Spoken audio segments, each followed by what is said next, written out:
Hello बच्चों, आज हम नेक्स्ट वीडियो लेकर आए हैं बायोलॉजी टॉपिक पे। बायोलॉजी टॉपिक में आज हम बताने वाले हैं रक्त के बारे में। रक्त के बारे में तो आप लोग सब सुने होंगे, देखे ही होंगे।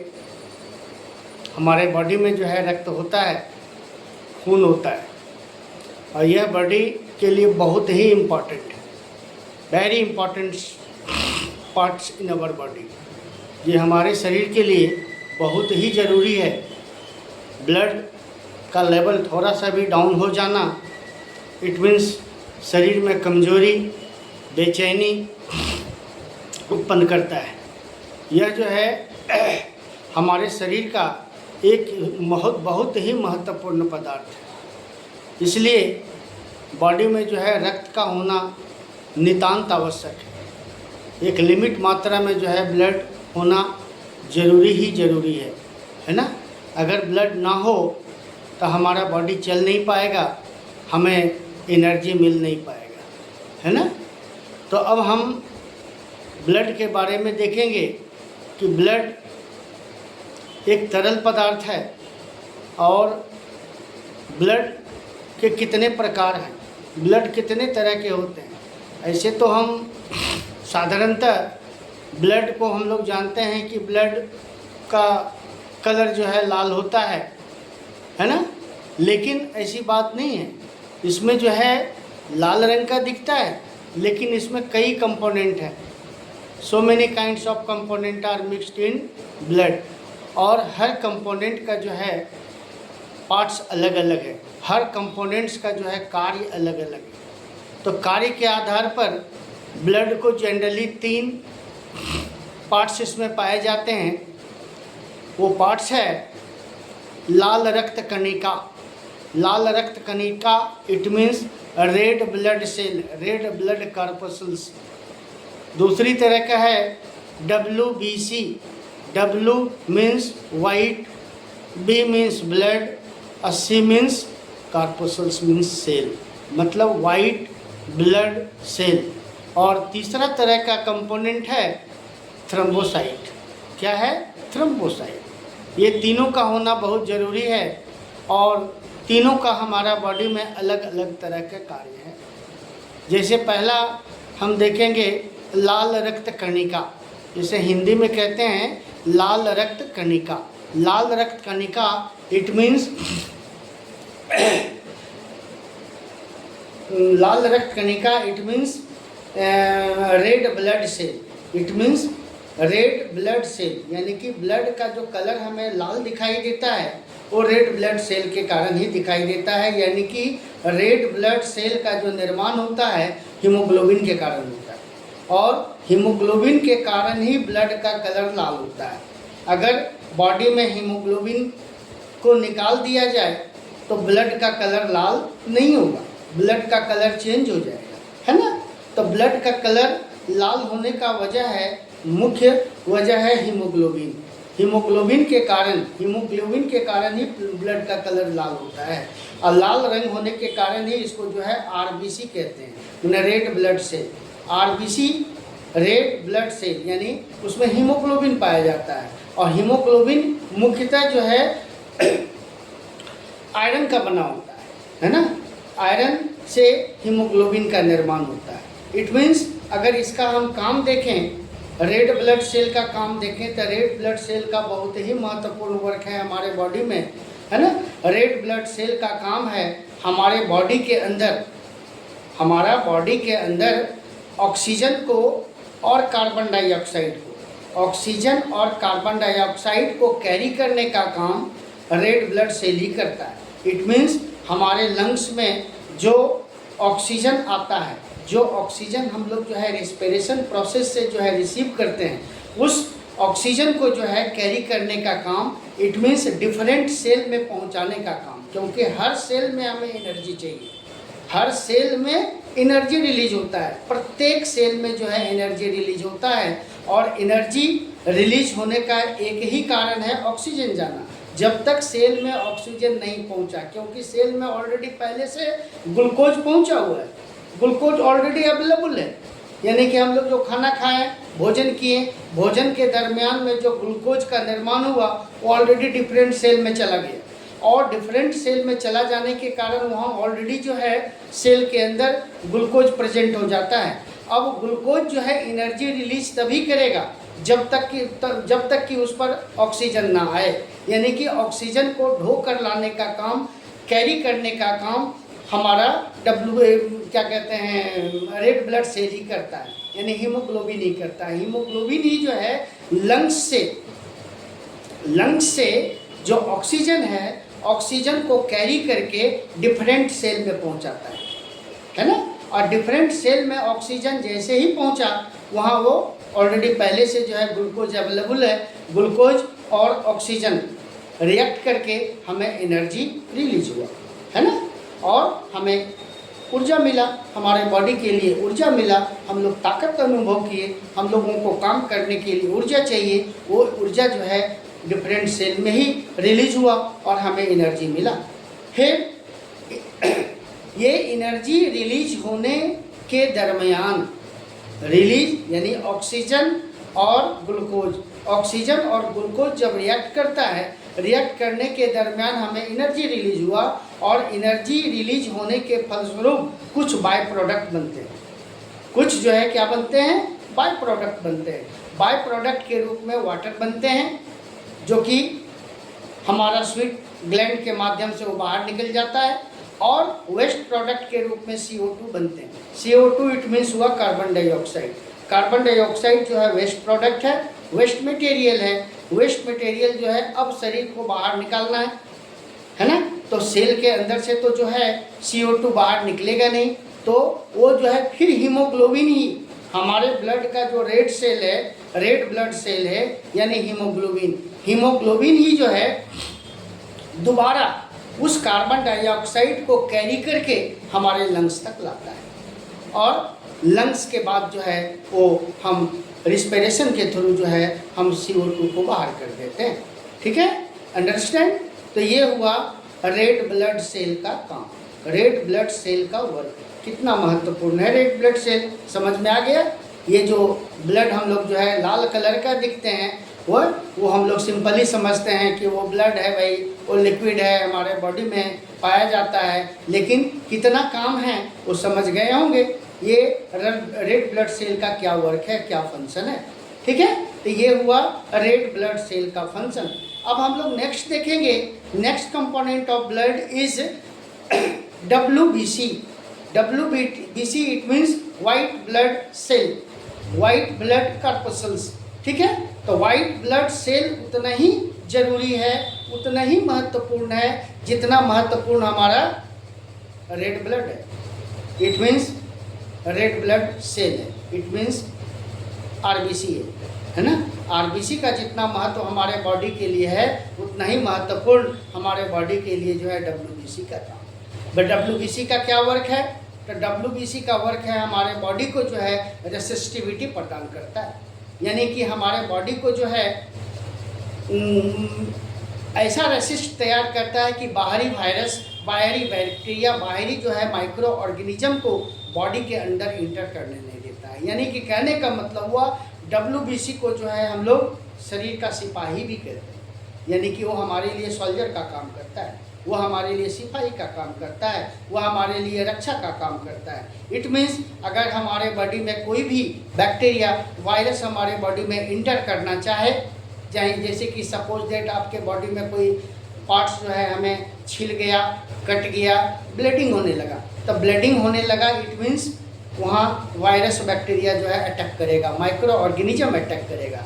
तो उस माइक्रो ऑर्गेनिज्म को रोकने का काम, शरीर में भीतर होने से बचाने का काम WBC ही करता है। अगर WBC ना हो तो हमारा बॉडी में जो है ये माइक्रो ऑर्गेनिज्म इंटर कर जाएगा, और हमारे बॉडी में इंटर करने के बाद ये हमारे बॉडी में तरह तरह का बीमारियों को उत्पन्न करेगा। तो ये हमारे बॉडी को रेसिस्ट करने का काम करता है, ये हमारे बॉडी को रक्षा प्रदान करने का काम करता है। ठीक है, तो यानी कि ये हमारे बॉडी के लिए सिपाही है, क्योंकि वो सबसे पहले लड़ता है, कोई भी माइक्रो ऑर्गेनिज्म हमारे बॉडी में अटैक करता है तो सबसे पहले लड़ने का काम करता है, वो सबसे पहले लड़ता है। अगर लड़ाई में मोस्टली तो खैर वो जीत ही जाता है, इंटर करने नहीं ही देता है, लेकिन किसी किसी आदमी का बॉडी का रेसिस्टिविटी कमज़ोर होता है, किसी किसी आदमी का बॉडी का WBC वीक होता है। तो WBC वीक होने के कारण हमारा माइक्रो ऑर्गेनिज्म जब इंटर करना चाहता है तो हमारा जो है वो WBC यानी वाइट ब्लड कॉर्पस्कल्स जो है उस जो हमारे जो सिपाही है वो सिपाही परास्त हो जाते हैं, माने उससे लड़ नहीं पाते हैं, या लड़ते हैं लेकिन लड़ाई में वो हार जाते हैं और वो माइक्रो ऑर्गेनिज्म हमारे बॉडी में इंटर कर जाता है। इसलिए हमारे बॉडी में जो है हमारे बॉडी को जो है रेसिस्टिविटी को बूस्ट करना चाहिए। रेसिस्टिविटी बूस्ट करना इट मीन्स हुआ WBC को मजबूत बनाइए। WBC को मजबूत बनाने का मतलब हुआ कि हमें न्यूट्रिएंट लेना है, ऐसा न्यूट्रिएंट लेना है, ऐसा पोषक तत्व लेना है, ऐसा खाद्य पदार्थ हमें लेना है ताकि हमारा बॉडी का रेसिस्टिविटी बढ़े, हमारा बॉडी का रेसिस्टेंस पावर बढ़े। रेसिस्टेंस पावर बढ़ेगा तो ऑटोमेटिक जो है बीमार कम पड़ोगे, बीमार जो है कम पड़ोगे। बीमार लोग देखिएगा, कुछ लोग जो है ऐसा होता है जो छोटे छोटे चीज़ छोटा अगर किसी तरह का बॉडी में चेंजेज हुआ तुरंत बीमार पड़ जाता है ना। थोड़ा सा बॉडी में क्लाइमेट चेंज हुआ या थोड़ा सा कहीं कोई परिवर्तन हुआ तो हमारा बॉडी हमेशा बीमार पड़ जाता है, हमारा हमेशा बीमार पड़ जाता है। इट मीन्स ये हुआ कि हमारा बॉडी का जो है रेसिस्टिविटी बहुत कम है, हमारा बॉडी का रेसिस्टेंस पावर बहुत कम है। इट मीन्स हमारा बॉडी का जो WBC है, हमारा सिपाही है, कमज़ोर है, यानी हमारा सिपाही को जो है लड़ने की क्षमता नहीं है, माइक्रो ऑर्गेनिज्म से जो है लड़ने की क्षमता नहीं है। लड़ने की क्षमता नहीं होने के कारण जो है हम time to time it mean छोटी छोटी परिवर्तन होने के कारण, छोटा छोटा बॉडी में चेंजेज होने के कारण, छोटा इन्वायरमेंट में चेंज होने के कारण हम अक्सर बीमार पड़ जाया करते हैं, है ना। और जिस व्यक्ति का जो है WBC स्ट्रांग है वो कम बीमार पड़ते हैं। कम बीमार इसलिए पड़ते हैं क्योंकि उसका WBC यानी बॉडी में रेसिस्टिविटी पावर, बॉडी का रेसिस्टेंस पावर बहुत हाई है। रेसिस्टेंस पावर हाई होने के कारण जो है वो माइक्रो ऑर्गेनिज्म जो है हमारे बॉडी में इंटर नहीं कर पाता है। इंटर नहीं कर पाया इट मीन्स बॉडी हमारा सुरक्षित रहा, यानी हमारा बॉडी का हम लोग भरपूर एंजॉय करेंगे, हमारा बॉडी स्वस्थ रहेगा, है ना। हर चीज़ से हम लोग जो है ठीक ठाक रहेंगे। इसलिए बच्चों कोशिश करो अपने बॉडी को जो है, अपने बॉडी का रेसिस्टिविटी को जो है स्ट्रॉन्ग करने का, इट मीन्स WBC को स्ट्रॉन्ग करने का। आप देख ही चुके हैं कोरोना काल हमारे इंडिया में आया था ना, इंडिया क्या पूरे वर्ल्ड में आया था, है ना। तो कोरोना काल में क्या सलाह दिया जा रहा था? कोरोना काल में वही सलाह दिया जा रहा था, यही सलाह दिया जा रहा था कि अपनी रेसिस्टिविटी को बढ़ाइए, तरह तरह का रेसिस्टिविटी को बढ़ाने का, यानी WBC को मजबूत करने का टिप्स बताया जा रहा था। और कोरोना काल में वही आदमी इफेक्टेड हुए, कोरोना काल में वही आदमी बैडली इफेक्टेड हुए जिसका रेसिस्टेंस पावर कमज़ोर था। कमज़ोर रेसिस्टेंस पावर यानी कमज़ोर WBC वाले व्यक्ति ही ज़्यादा इसमें इफेक्टेड हुए, और जो व्यक्ति का WBC मजबूत रहा, रेसिस्टेंस पावर मजबूत रहा, वो जो है कोरोना उसको कुछ बिगाड़ नहीं पाया, कुछ नहीं। कोरोना ही नहीं, किसी भी तरह का वायरस अटैक होगा ना भाई ना, अगर आपका केवल रेसिस्टेंस पावर बॉडी का WBC अगर मजबूत रहेगा कोई कुछ नहीं बिगाड़ पाएगा, कुछ नहीं आपका बॉडी को होगा। पूरा जीवन का मज़ा लीजिएगा, पूरा स्वस्थ शरीर का मज़ा लीजिएगा। इसलिए कोशिश कीजिए कि बॉडी को जो है हाइजीनिक रखें, अच्छा रखें, स्वस्थ रखें। और स्वस्थ रखने का एक ही तरीका है, हमारा भरपूर जो है न्यूट्रिएंट लीजिए जिससे कि रेसिस्टिविटी बढ़ता है। एक्सरसाइज कीजिए, उससे भी जो है बॉडी का रेसिस्टिविटी बढ़ता है ना। तो ये सब जो है तरीका है हमारे बॉडी को WBC को मजबूत करने का। इट मीन्स WBC भी हमारे ब्लड के लिए, हमारे बॉडी के लिए बहुत ही ज़रूरी तत्व है। ओके, अब लास्ट कंपोनेंट है हमारा बॉडी का, यानी हमारे ब्लड का, वो है थ्रोम्बोसाइट, उसको क्या कहते हैं? थ्रोम्बोसाइट। थ्रोम्बोसाइट का भी जो है उतना ही ज़रूरी है जितना WBC और RBC का होना ज़रूरी है। यानी थ्रोम्बोसाइट का क्या काम है? थ्रोम्बोसाइट का काम है ब्लड को जमाने का काम करता है, ब्लड को क्लॉट करने का काम करता है। कल्पना कीजिए, अगर एक घड़ा में अगर कहीं छेद हो जाए, एक पॉट में अगर कहीं छेद हो जाए और उसमें पानी भरा हो, उसमें जल से पूरा भरा हो, तो क्या होगा? पॉट से सारा का सारा पानी बहकर बाहर आ जाए। तो हमारे बॉडी में भी तो है, हमारा बॉडी में भी जो है ब्लड है, और वो ब्लड लिक्विड फॉर्म में है, और हमारा बॉडी में अगर कहीं ब्लड से कट जाता है, छिल जाता है, या कहीं गिर जाते हैं, चोट लग जाता है, तो वहाँ से ब्लीडिंग होने लगता है। इट मीन्स हमारे बॉडी में छिद्र हो गया। तो हमारे बॉडी में छिद्र हो गया तो क्या सारा का सारा ब्लड बाहर निकल जाता है? क्या सारा का सारा ब्लड बाहर नहीं निकलता है, कुछ समय के लिए बाहर निकलता है। वो जहाँ पर छिला है, कटा है, फटा है, उस एरिया को हम थोड़ा सा दबा देते हैं, है ना, कपड़े से लेकर या कॉटन से उसको दबा देते हैं। दबा देने के बाद थोड़ी देर में देखते हैं कि ब्लड का बहना बंद हो गया। ब्लड का बहना क्यों बंद हो गया? कारण समझे? क्या हम कोई मेडिसिन लगाए या कोई ऐसा कुछ स्टिचिंग किए जो ब्लड बंद हो गया? नहीं, ब्लड बंद होने का वजह यह है कि हमने क्या किया? उस जगह को दबा दिया। दबा देने के कारण जहाँ छिद्र हुआ था वहाँ वो ब्लड आकर जम गया। वो थ्रोम्बोसाइट है। ब्लड में क्या है? थ्रोम्बोसाइट है। और थ्रोम्बोसाइट जैसे ही ऑक्सीजन के कांटेक्ट में आता है, ऑक्सीजन के कांटेक्ट में वो जैसे ही थ्रोम्बोसाइट आता है वो क्लॉट कर जाता है। क्लॉट कर गया, जम गया, और जम जाने के कारण वो जो छिद्र है वो छिद्र ऑलरेडी ब्लॉकेज हो गया। और छिद्र ब्लॉकेज हो गया तो क्या हुआ? ब्लड का निकलना बंद, है ना। तो ये है हमारा थ्रोम्बोसाइट का काम, ठीक है। इसलिए थ्रोम्बोसाइट भी हमारे बॉडी के लिए उतना ही ज़रूरी है जितना और भी सभी कंपोनेंट, ठीक है। तो ये हुआ जनरली जो है ब्लड का कंपोनेंट। और भी डिटेल में अगर जानना चाहते हैं तो हमारा नेक्स्ट वीडियो पर बने रहिएगा। इसको हम लोग जो है और डिटेल बताएंगे, है ना। ये तो हम वीडियो बना रहे हैं उन बच्चों के लिए जो पढ़ाई को बहुत ही बोर समझते हैं। पढ़ाई लगता है बहुत हार्ड चीज़ है ना। ये बुक वाला लैंग्वेज समझ में नहीं आता है, पढ़ाई समझ में नहीं आता है, बहुत बोझिल महसूस होता है ना।